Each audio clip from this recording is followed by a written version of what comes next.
Major funding for KPBS Evening Edition has been made possible in part by Bill Howe Family of Companies, providing San Diego with plumbing, heating, and air restoration, flood and remodeling services for over 40 years. Call 1-800-BILL-HOWE or visit billhowe.com. And by the Conrad Trebas Foundation, Darlene Marco Shiley, and by the following.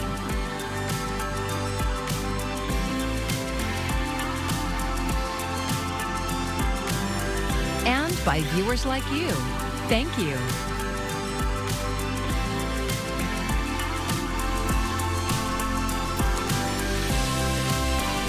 If something happens to your home, are you covered? Thanks for joining us. I'm John Carroll in for Maya Trabulsi. We begin with a KPBS investigation. The FAIR Plan is known as California's home insurance of last resort. But KPBS investigative reporter Scott Rodd says the plan is now the only option for many homeowners, especially in rural communities like East San Diego County. So I'll just come down in here and I'll take out the stuff that I don't want. Leave the stuff you do. Just make a space around it so that when I weed whack, I can weed whack all around it without taking this out, and I'll just leave it there. Paul Felber's yard keeps him busy. What I really wanted to focus on was trying to restore as much as possible a native plant community. There's a certain Zen ritual to it all. Yank out the non-native mustard and cat's ear plants, nurture the budding penstemons and California lilacs. Come next year, do it all over again. Yet Felber faces an added complication in his botanical quest. I live in a high fire risk. In fact, I live in extreme high fire risk area. That leaves the bespectacled, ponytailed retiree walking a tightrope, trying to foster Mother Nature's indigenous beauty without building a tinderbed around his home. Felber and his wife cut back much of the vegetation bordering their house and have spent more than $60,000 to harden it against wildfire. But insurers weren't impressed. In the last 5 years, he was dropped by 2 different companies. Nobody else was available to insure our property, so I ended up on the California FAIR Plan, and I'm paying about $5,500. That yearly payment is up from $1,500 just a few years ago. It's an increasingly familiar story. Homeowners forced onto California's safety net insurance plan as private insurers continue to pull back in California. From 2018 to 2022, the number of FAIR Plan policies in San Diego County tripled to nearly 17,000, according to data from the Department of Insurance. Statewide, the number of policies recently eclipsed 375,000. Everyone agrees, from state regulators to insurance companies to consumers, that this trend is bad news. Even FAIR Plan officials say so. There's not a lot of options out there for people, and so instead the FAIR Plan is quickly moving to be the first resort from a lot of people. Victoria Roach is the president of the FAIR Plan. She declined multiple interview requests, but recently testified before a committee in the state assembly. It's been a tremendous increase in a very short period of time. State leaders mandated the creation of the FAIR Plan in the 1960s. It's run by an association of insurance companies that do business in California. It's supposed to be a backstop for people who can't find insurance. The plan is often costly and doesn't provide comprehensive coverage. So the goal has always been to move people back into the traditional insurance market as quickly as possible. But these days, many homeowners find themselves stuck there for years. The growing FAIR Plan is really what keeps me up at night. Ricardo Lara is California's insurance commissioner. Insurance companies are retreating in California, in large part due to the growing risks from climate change and wildfires. Allstate and State Farm have stopped writing new policies. Farmers, meanwhile, set strict limits on the number of homes they'll cover. And just last week, 2 smaller insurance companies announced they plan to leave California altogether. As a result, it puts the highest risk properties into one pool. Getting people off the FAIR Plan and back into a competitive market is one of my top goals. Last year, Governor Gavin Newsom issued an executive order urging LATA to address California's growing insurance crisis. The insurance commissioner's proposal is called the Sustainable Insurance Strategy. It is really the largest insurance reform in more than 30 years. The plan would require insurance companies to write more policies in areas threatened by wildfire, which should help move people off the FAIR plan. In exchange, the companies would have more leeway to justify rate increases, such as using forward-looking catastrophe models to assess climate and fire risks. Insurance companies have expressed initial support for the proposal. Rex Frazier is president of the Personal Insurance Federation of California. Companies do believe that the strategy would enable them to at least stabilize and for some grow again in California. But consumer advocates are skeptical. Carmen Belber is executive director of Consumer Watchdog. Many California homeowners are really hurting. They're facing big rate increases or the threat of non-renewal from their insurance company. Belber wants to see more concessions from insurers to protect consumers from unnecessary or excessive rate hikes. LATA aims to finalize the new regulations by the end of the year. Felber, the Alpine resident, says he'll believe the change when he sees it. It leaves me hanging out in the wind, while from my perspective, corporate America and government try to come to some agreement, which usually, in my experience, takes a long time. Scott Rodd, KPBS News. It's not just home insurance. The car insurance industry is also going through some significant changes. KPBS has been reporting on this topic in recent weeks and months. You can stream those stories anytime on the KPBS YouTube page. The city of Vista is backing up its climate action goals with its first environmental commission, which holds its first meeting tonight. It's made up of local residents, and KPBS North County reporter Tanya Thorne says it includes one of the city's first Spanish-speaking commissioners. For the past 5 years, Jovita Serafin has spent her Wednesdays picking up trash in neighborhoods in Vista. And this Wednesday evening, she will be bringing the work she does in her community inside the council chambers as part of Vista's first environmental commission. Me siento feliz y a la vez me siento nerviosa porque pues no sé todavía bien todo lo que vaya a pasar dentro de la ciudad, porque afuera es diferente a lo que yo hago, aunque tiene que ver lo de mi grupo y la limpieza, tiene que ver con lo que voy a hacer de medio ambiente. Her group is Guerreras en Acción por un Vista Limpio, which means warriors in action for a clean Vista.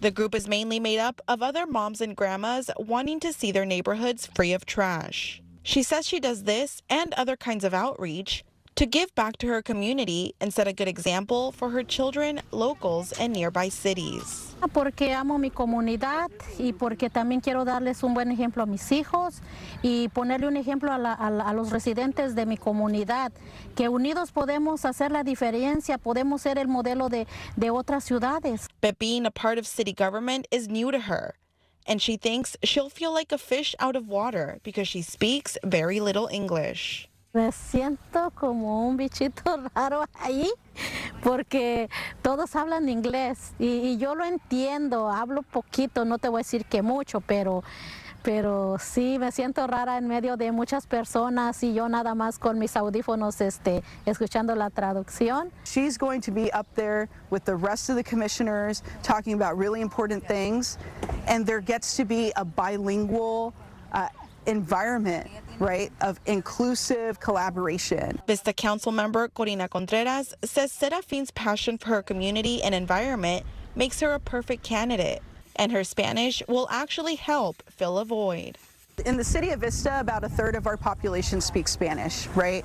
And yes, there's been a big gap between our city government and the communication to our Spanish-speaking community. We needed to bring someone who was Spanish-speaking, you know, and that also forces the city to move in a direction to be more inclusive. She hopes this will encourage other Spanish-speaking residents to get involved as well. The commission will hold their first meeting this evening. Some of the goals they hope to discuss are cleaner neighborhoods, safer transportation routes, and community gardens.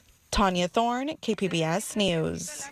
We have a little bit more of an active pattern setting in here as a storm system crosses parts of the west coast. Now the core of that stays to our north, but it will be just enough to bring us a few little sprinkles at times tonight. And in also parts of the inland areas, we're going to see some strong wind, and eventually a few showers will break out over the mountains as well. So wind advisories are in effect here until 11 p.m. Friday. We're going to take a look at the complete forecast with future radar and more in just a few. January's floods were devastating to one of San Diego's oldest Philippine dance companies. They were considering selling their National City studios and finding a new home. Now, though, South Bay reporter Corey Suzuki says the company has decided to stay and build back stronger instead. For the last few months, the studios of Pasakit have been unusually quiet. They house one of the region's oldest dance and performing arts organizations with roots in the Philippines. In January, the floodwaters that swept across San Diego also breached the studio's walls, soaking the building's dance floor and ruining decades-old costumes and instruments. It was the fourth time a flood like this had hit the arts company in recent years. We had an emergency meeting on the day after, and they were fed up. Number one, it's like, okay, I can't ask people to help when this has happened before. How are they going to give money to this a fourth time?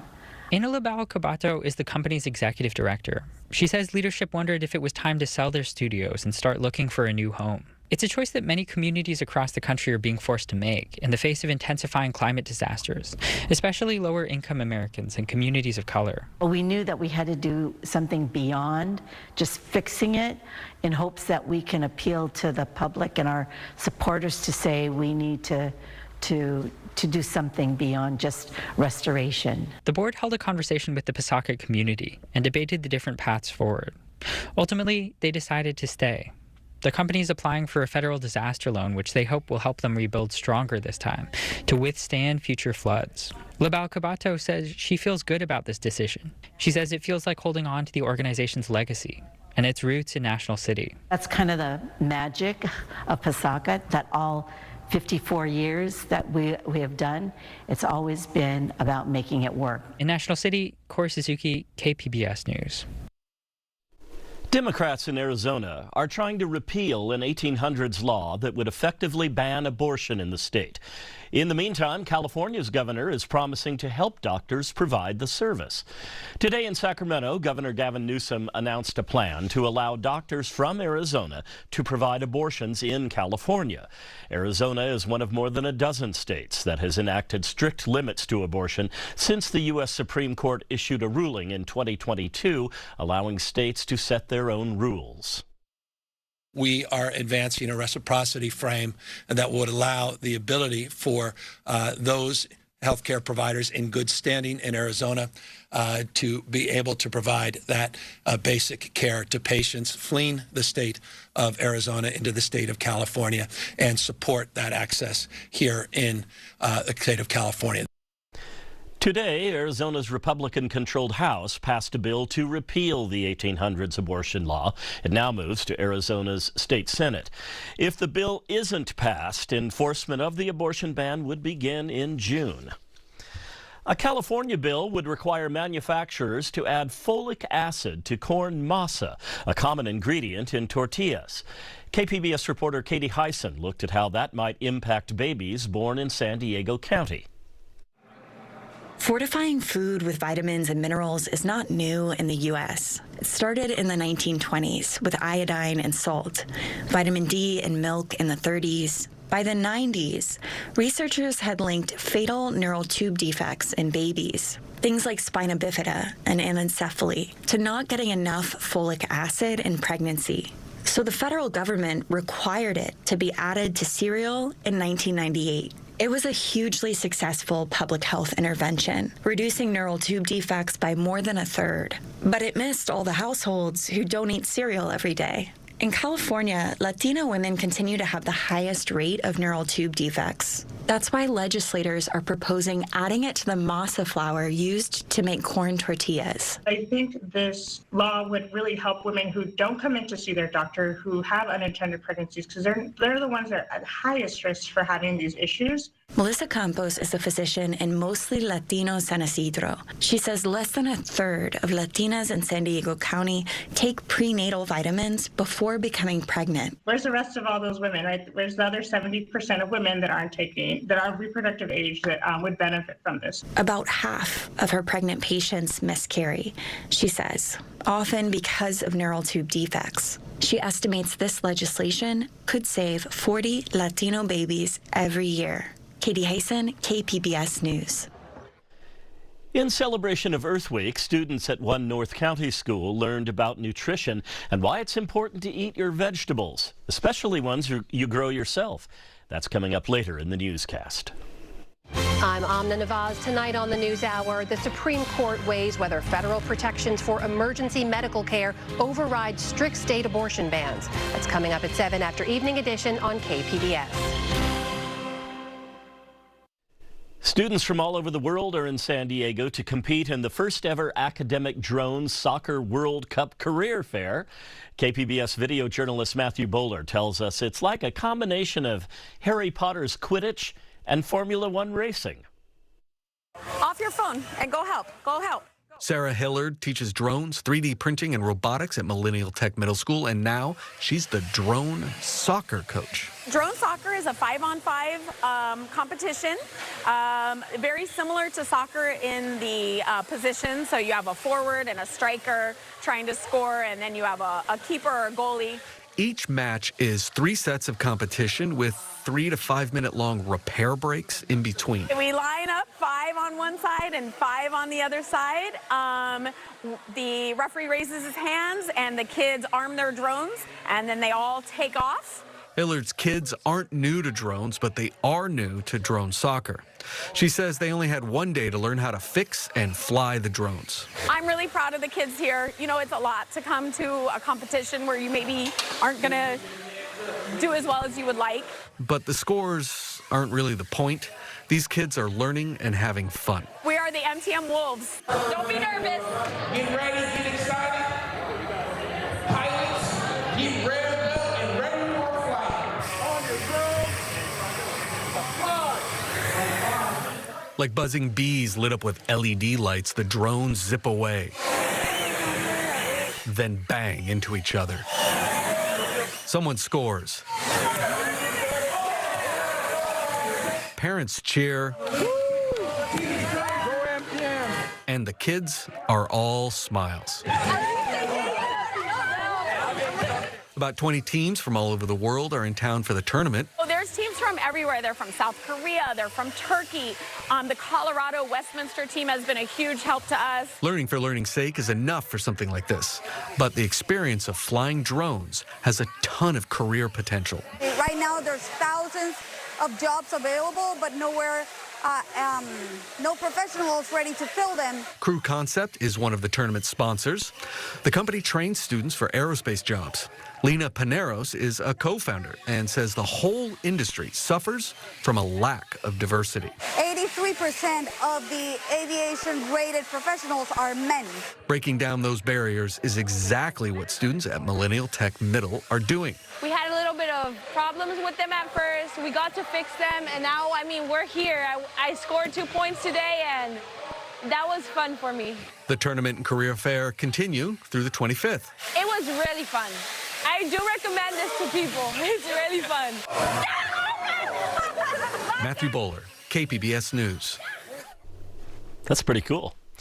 A pilot program in North County is teaching students about nutrition and where their food comes from. KPBS North County reporter Alexander Wynn says the Farm to School program encourages kids to try vegetables they may not have tried before.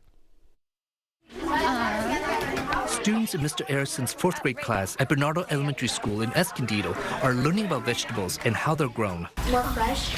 School gardens are better because we know what we're eating and how fresh it is. These students are part of a pilot program between Escondido Union School District and Farm to Institution Center. We've been doing multiple lessons where we're learning about and teaching about local farms in our community, as well as some healthier choices like produce and things, just getting students engaged in farming. Once a week for the past 5 weeks, Alexis Anderson from the Farm to Institution Center has been coming by. Good morning, everyone.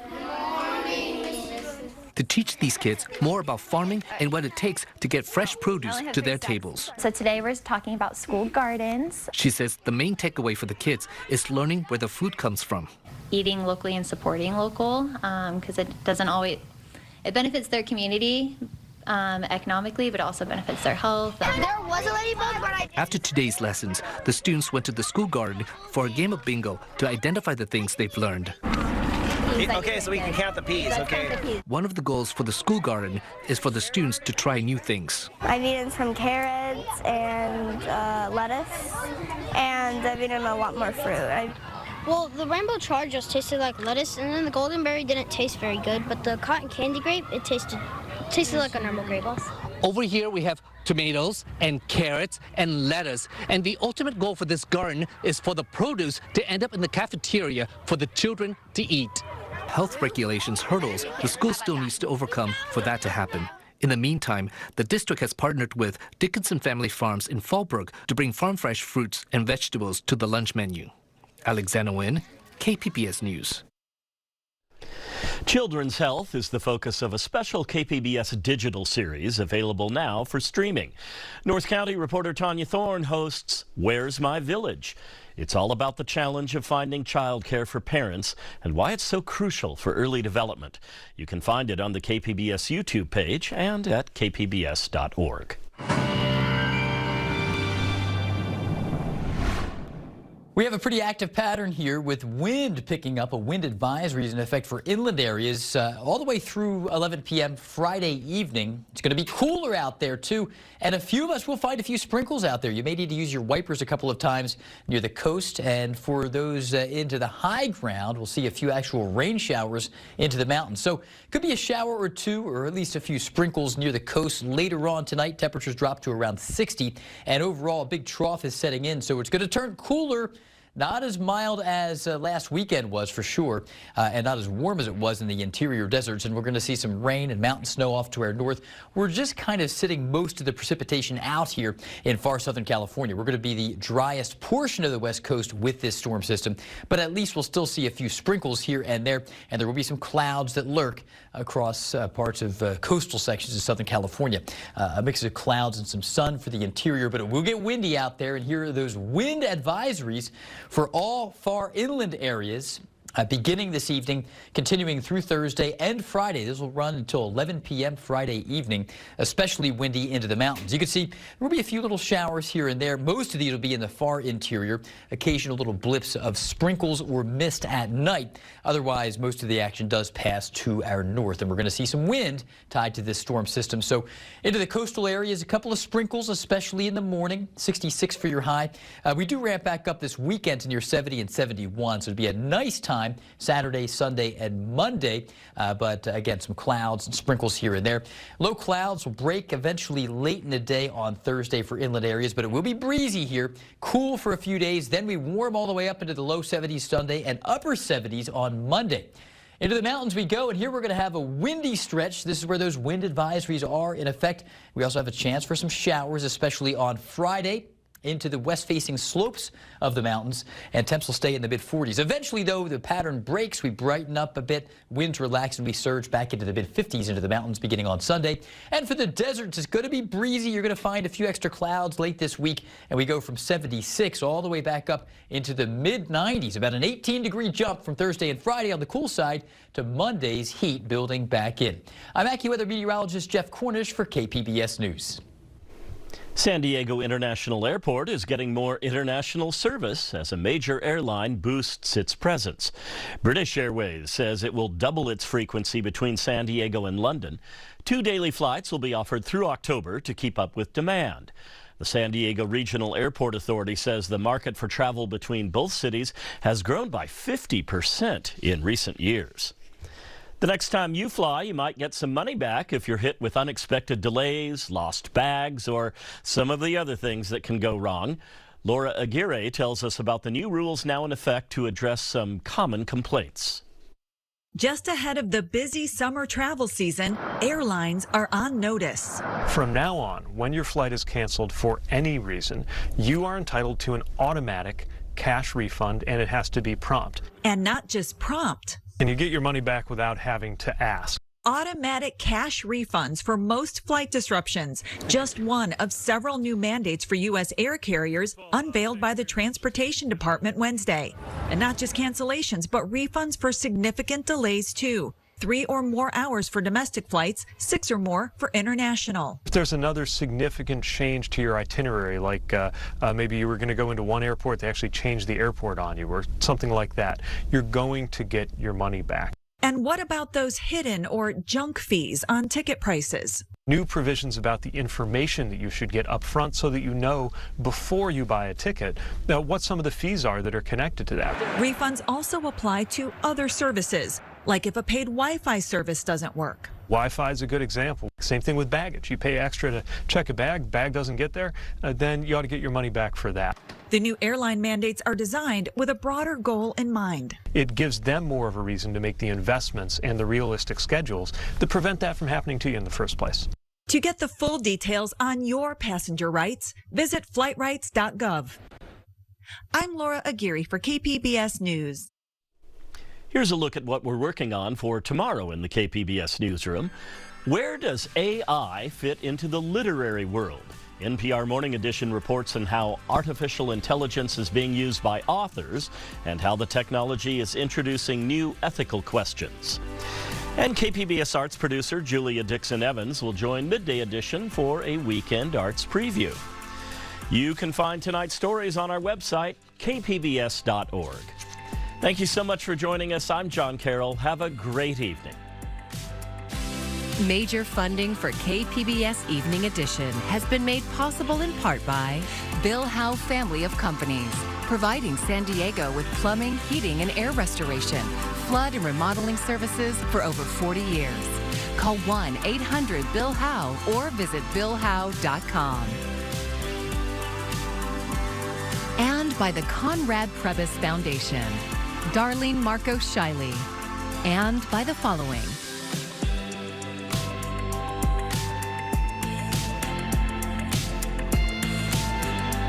And by viewers like you. Thank you.